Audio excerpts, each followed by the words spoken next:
नमस्कार, the federal देश में आप सभी का स्वागत है। मैं बात कर रहा हूं बिहार की। बात जब बिहार की होती है तो लालू परिवार की बात अपने आप होने लगती है। चाहे वजह अच्छी हो, चाहे वजह बुरी हो, लेकिन चर्चा के केंद्र में यह परिवार रहता है। एक बार फिर बिहार विधानसभा चुनाव के नतीजों के हार के बाद जिस तरीके से परिवार में बवंडर मचा, उस बवंडर के बाद एक बार फिर लालू राबड़ी परिवार चर्चा में है। वजह यह है कि 10 सर्कुलर रोड का जो आवास है वह अब उनको खाली करना पड़ेगा। वजह क्या है ये भी बताएंगे और इतिहास उसका क्या है ये भी बताएंगे। बिहार की राजनीति में वन अड़े मार्ग आप जानते ही हैं कि वो सीएम के लिए वो बंगला आवंटित होता है, यानी कि पहचान है। बिहार की एक पहचान है वन अड़े मार्ग, चाहे चीफ मिनिस्टर कोई भी हो। आपको याद होगा कि 1.5 दशक तक लालू राबड़ी परिवार का बिहार पर राज रहा और वो वन अड़े मार्ग पर रहा करते थे। लेकिन जब बिहार की जनता ने उनको नकारा तो उसके बाद वो बंगला खाली करना पड़ा और दूसरा बंगला जो अलॉट हुआ उसका नाम था 10 सर्कुलर रोड। 10 सर्कुलर रोड और वन अड़े मार्ग में कोई बहुत ज़्यादा फर्क नहीं है, मतलब दूरी के लिहाज से। लेकिन अब 10 सर्कुलर रोड लालू की स्मृतियों में, राबड़ी यादों की स्मृतियों में रह जाएगा, क्योंकि सरकार ने फरमान जारी किया है कि ये बंगला खाली करना होगा। अब सवाल यह है कि ये बंगला क्यों खाली करना होगा।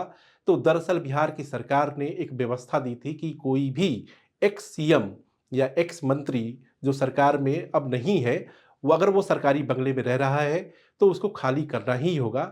इसको लेकर के कुछ लोगों ने आपत्ति जताई थी, लेकिन उन आपत्तियों को दरकिनार कर दिया गया।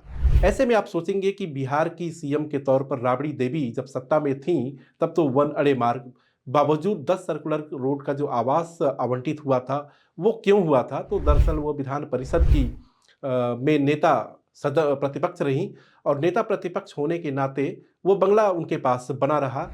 नीतीश कुमार से भले ही उनकी दुराव रहा हो लालू का, लेकिन नीतीश कुमार सरकार जब भी खुद वो मतलब अगुवाई कर रहे थे और भारतीय जनता पार्टी भी उनके साथ थी, तो उन बंगले को खाली नहीं कराया। लेकिन अब तस्वीर बदल गई है बिहार की राजनीति में। भारतीय जनता पार्टी सबसे बड़े दल के तौर पर उभरी है और सत्ता में एक तरीके से कह लें तो ये कहा जा रहा है कि भले ही नीतीश कुमार सरकार के चेहरा हों, मुखिया हों, लेकिन कहीं ना कहीं भारतीय जनता पार्टी की छाप साफ तौर पर देखी जा रही है। यहाँ पर आपको बता दें कि गृह मंत्री का जो पद है, जो पहले खासतौर से अमूमन वो होम मिनिस्टर का जो पद है वो चीफ मिनिस्टर के पास ही रहा करता था, लेकिन अब उसमें भी बदलाव हो चुका है। तो कुल मिला करके ये कहा जा रहा है कि भारतीय जनता पार्टी की जो छाप है सरकार पर, उसकी वजह से लालू को 10 सर्कुलर रोड आवास को खाली करना पड़ेगा। हालांकि राबड़ी देवी को 39 हार्डिंग रोड का बंगला जो है अलॉट हुआ है और अलॉटमेंट होने के पीछे की वजह वही है कि वो विधान परिषद में नेता प्रतिपक्ष हैं।